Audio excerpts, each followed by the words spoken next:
Metabolism can be described as the amount of energy or calories a body needs to function daily. So, the faster one's metabolism, the more calories they can burn. To give you an idea of just how meaningful this can be, here is a breakdown of our total daily energy expenditure. As you'll notice, BMR, the number of calories we use to support essential processes like breathing, circulation, nutrient processing, and cell production, can potentially burn about twice as many calories as physical activity. Consequently, any evidence-based strategies we can undertake to help improve it can be a huge advantage, even if genetics play a part in determining metabolic rate to an extent. Therefore, we'll be discussing this today. But first, as always, please take note of our disclaimer. The first evidence-based strategy is ensuring your protein intake is on point. Diet has a substantial impact on metabolism, and protein stands out among the macronutrients as a crucial element for accelerating it.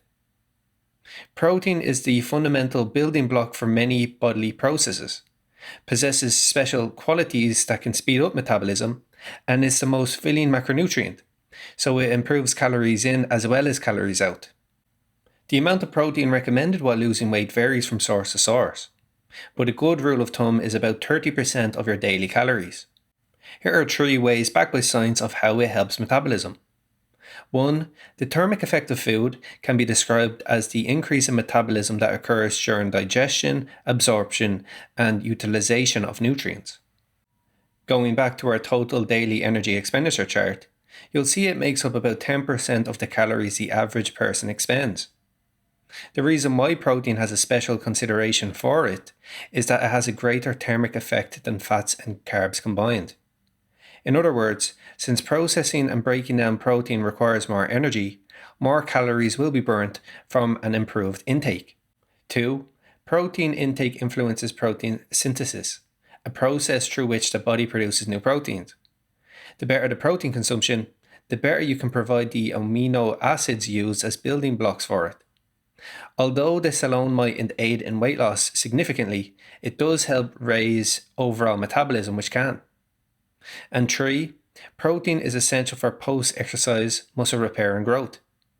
A brief rise in metabolic rate is due to the energy needed for this activity. So, post-workout, you can assist in effective muscle recovery and increase calorie burning by prioritizing protein. Next, the second evidence-based strategy is getting enough water. Needless to say, in order to preserve general health and well-being, proper hydration is crucial. Yet, drinking enough water also has advantages beyond this and simply satisfying thirst. One of these is through the improvement of your calorie intake.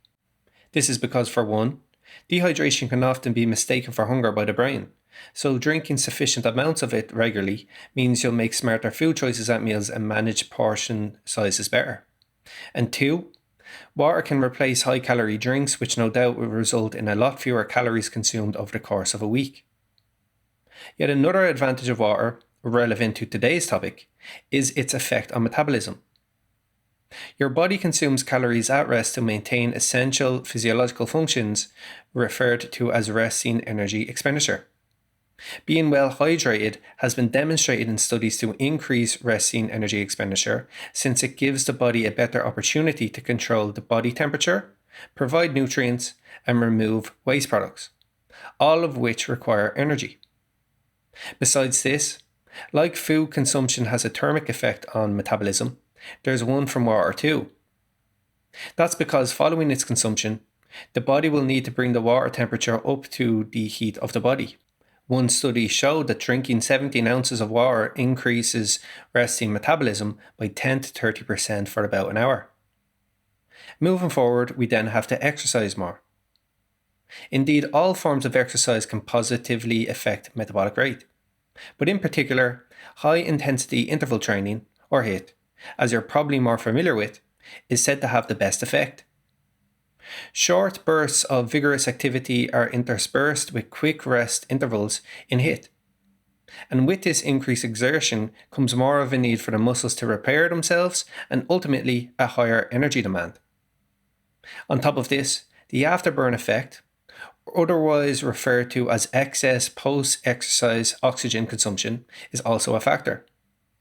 It encapsulates the amount of oxygen required for the body to return to its baseline state before working out, a process that also costs calories. The afterburn effect occurs after any type of exercise, just it's higher the more intense an activity is, meaning so are the rates of it from HIIT. One study showing the benefits metabolism-wise between HIIT and other types of exercise can be seen from a study conducted in 2015. In it, 20 recreationally active women in their 20s completed 2 bouts of HIIT, 2 bouts of traditional aerobic training, and 2 bouts of anaerobic training over 6 weeks. On average, the women lost almost 200 calories more due to a heightened metabolism with HIIT than standard aerobic or resistance training. Additionally, whenever you are losing weight, it's inevitable that not all of this will sadly come from desired fat stores. According to the quarter FFM rule, about 1/4 of weight loss comes from a combination of muscle, cell body mass, and water loss.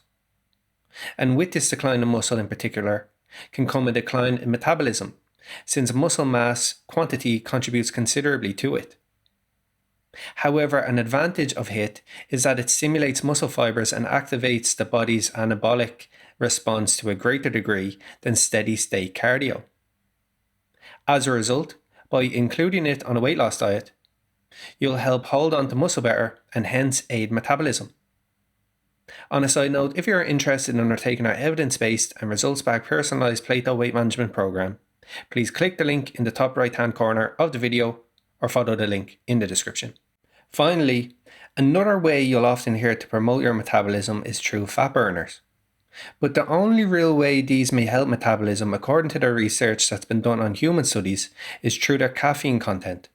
For instance, a systematic review involving 13 trials and 606 participants demonstrated that caffeine intake promoted weight, BMI, and body fat reduction. It's true that fat burners often contain other ingredients that impact metabolism, notably chromium and green tea extract, but their effects are marginal. Accordingly, on top of the several side effects associated, spending money on fat burners to help increase your metabolism probably isn't the wisest thing you could do, seeing as you could just drink more coffee to get pretty much the same effect. So overall, if you're looking to increase your metabolism, it's best to stick with ensuring proper hydration and protein intake and try HIIT training once or twice a week. Have you any other evidence-based ways to raise your metabolism? We'd love to hear from you in the comment section down below. Additionally, if you're new here, make sure to like and subscribe to our channel. So that has been our video. Thanks for listening, and I'll see you next time.